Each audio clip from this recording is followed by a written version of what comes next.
A blessed day to everyone. I am Alaysa Sendon and welcome again to day 46 of 365 Daily Devotion with Bible Character Edition. At ngayong araw nga ay January 15, 2026. At ngayon ay pag-uusapan naman natin kung ano ang tatlong gawain ni Satanas. And for today's devotion, ito ay pinamagatan natin Satan, the deceiver and the father of lies. Now, for the concept by Pastor Russell, Satan is called the deceiver and the father of lies because lying is his nature. Jesus said that when Satan lies, he is only speaking what comes from his own heart. From the very beginning, Satan has worked to blind people from seeing God's truth. He does this by twisting words, hiding the truth, and making lies look attractive. The Bible teaches that Satan cannot create the truth of life, only falsehood and death. In the Bible, Satan is real and active, but he is not equal to God. He is defeated enemy who can only work within what God allows. Without God's grace, human hearts are easily fooled, but through Jesus Christ, the light of the truth shines and breaks Satan's life. Now, para naman sa ating katuruan, mababasa natin ito sa John 8 verse 44. Dito sa kasulatang ito, kausap ni Jesus ang mga Pariseo na sinasabi sa kanya na sila raw ay, yung ama nila ay ang amang nasa langit. Pero ang sagot naman ni Jesus sa kanila ay, "You belong to your father, the devil, and you want to carry out your father's desire." Ito yun si Satanas. Ang kanilang ama ay si Satanas kasi sinusunod nila yung desire nun na kung saan siya ay papatayin. He was a murderer from the beginning, not holding to the truth, for there is no truth in him. When he lies, he speaks his native language. Ito nga yung kasinungalingan. For he is a liar and the father of lies. Now, para naman sa ating katuruan, may tatlo tayong katuruan. At ito nga po yung tatlong gawain ni Satanas. Number 1, Satan destroy trust through lies. It is his native language again, yung mga kasinungalingan. He speak only lies so that you will have confusion in your heart, wherein God's word live. Kasi nasa puso natin ang bawat salita ng Diyos. Kaya gumagawa siya ng mga kasinungalingan para magulo yung utos sa atin ng Diyos, yung mga salita niya sa ating mga puso. Satan, hilig niyang hamakin ang salita ng Diyos para magkaroon tayo ng pagdududa at kaguluhan. His words are sweet lies. Ayun nga yung sinasabi natin ng mga nakaraan pa. Sasabihin ka niya ng mga salitang di mo aakalain na patungo na sa kasamaan. Again, sa Genesis 2, sabi nga doon, si God made a order not to eat from the tree of life. Ito yung sinabi niya kay kanila Eva at Adan. Because they will surely die. But Satan twisted his words. Sinabihan niya si Eva directly opposing doon sa God's order. Sabi niya, talaga bang sinabi ng Diyos na huwag kayong kakain sa kahit anong puno sa halamanan? Pero sinabi na talaga ng Diyos na huwag kakain doon sa tree of life, pero pwede doon sa iba pang puno. At nagbigay pa siya ng sarili niyang interpretation mula doon sa sinabi ng Diyos. Kumbaga sinabi niya lang yon dahil ayaw niyang maging katulad kayo ng Diyos. So, see, he destroy your trust by speaking his lies. At pangalawa, Satan deceive minds away from truth. So, sabi nga sa 2 Corinthians 11 verse 3, "But I am afraid that just as Eve," ito po yung sinabi ni Apostol Pablo, "was deceived by the serpent cunning, your minds may somehow be led astray from your sincere and pure devotion to Christ." So even our minds, maaaring iligaw ni Satanas palayo kay Kristo. He will distract you from Christ hanggang sa yung ginagawa natin, yung mga desisyon natin ay apart na from Christ. At ginagawa niya yon para sirain tayo, masira ang ating mga buhay. At pangatlo, Satan darkens heart to reject God's light. Sabi nga sa Romans 1 verse 21, for although they knew God, ito yung sinabi doon sa mga Israelites, they neither glorified Him as God nor give thanks to Him. Kahit nakilala nila ang Diyos, kung sino ang tunay na Diyos, ay hindi nila ito kinikilala by heart. Kumbaga, may sinasamba silang Diyos-Diyosan. Ayun nga yung idolatrous. But their thinking become futile and their foolish heart were darkened.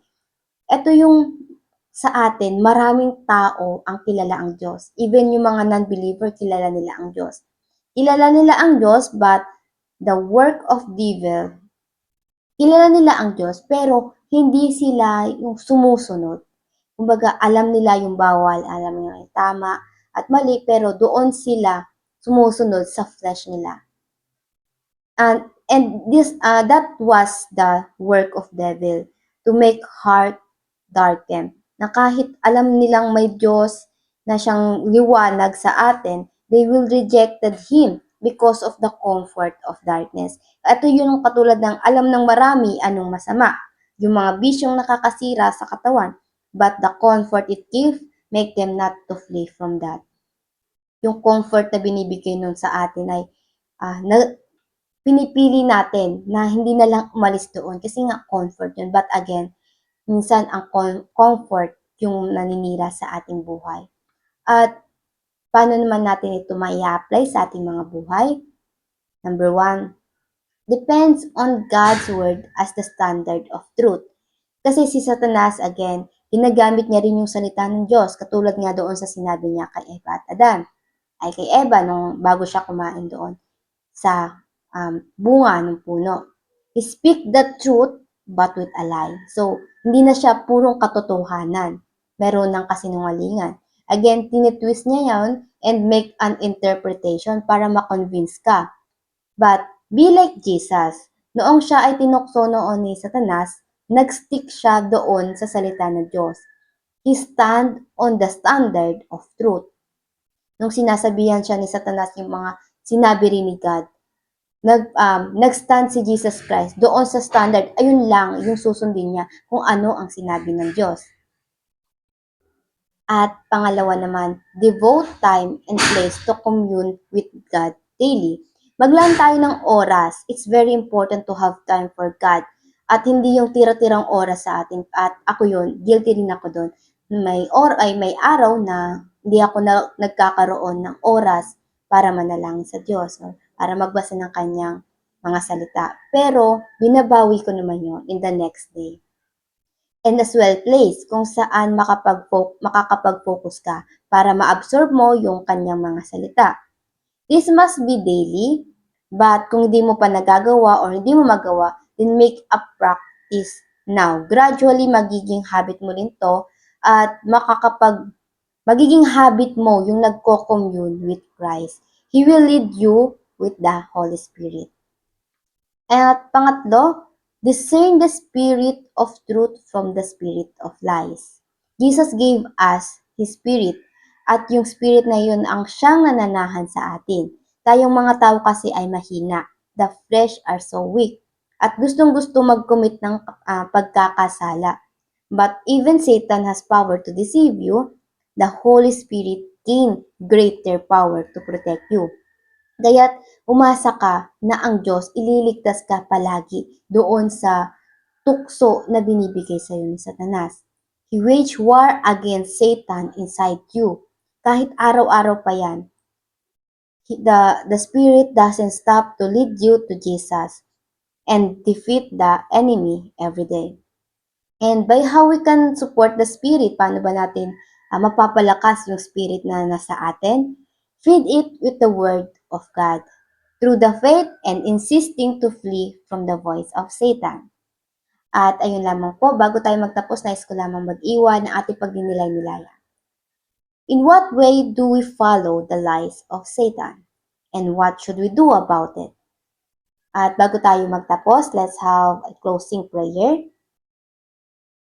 Our Father in heaven, we thank you and we glorify you for every day na tinutulungan niyo kami makarinig ng inyong mga salita, Panginoon. Panginoon, patawarin niyo kami kung minsan ay kami nagre-rely doon sa kasinungalingan, Panginoon, na minsan alam naming mali pero sinusundan namin, Panginoon. Patawarin niyo kami kung kami nagiging mahina para sa iyo, Panginoon. But Jesus, through Jesus, give us strength, Lord God, with the Holy Spirit, Lord God. Maging ilaw nawa kayo sa aming mga isipan at puso, Panginoon, sa aming bawat dinaraanan, Panginoon. Patawarin niyo kami, Panginoon, kung madali lang kami ma-deceive ng Satanas, Panginoon. Pero, Panginoon, kami nananalangin na hindi niyo kami pababayaan, Panginoon, na palagi kayong nasa amin, Panginoon, para gabayan kami. At nagpapasalamat kami na the Holy Spirit is more greater power than the Satan's lies, Lord God. Maraming salamat, Panginoon, at kayo nawa ang gumabay sa akin, sa pamilya ko at sa bawat isa, Panginoon, at palalahanan niyo kami palagi sa inyong katotohanan. Turuan niyo kami, Panginoon, kahit na kami nagkakamali at kino-correct mo, Panginoon. Ngayon lamang po, Panginoon, help us to be more productive today, Lord God, para sa iyong kaluwalhatian, Panginoon. At ikaw nawa ang siyang palaging madakilan ng bawat tao, Panginoon. In Jesus' name we pray. Amen and amen and amen.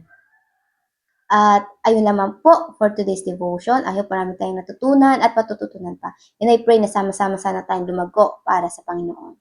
See you again tomorrow for devotion. Have a nice day ahead and God bless.